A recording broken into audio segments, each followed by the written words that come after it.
Ամենաահավորը Սումգայիթն է,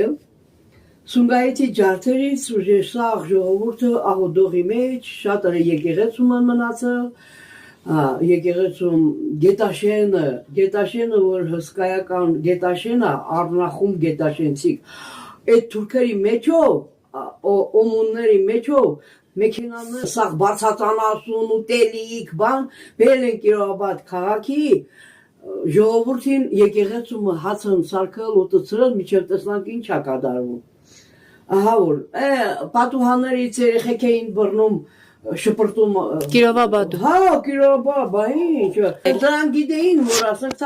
որ պատերազմում, որ դեղ թուրքա հայ ապրում, դե խառ ապրել ենք, բայց որտեղ հայ ապրում, որտեղ թուրք, նայած որ շենքի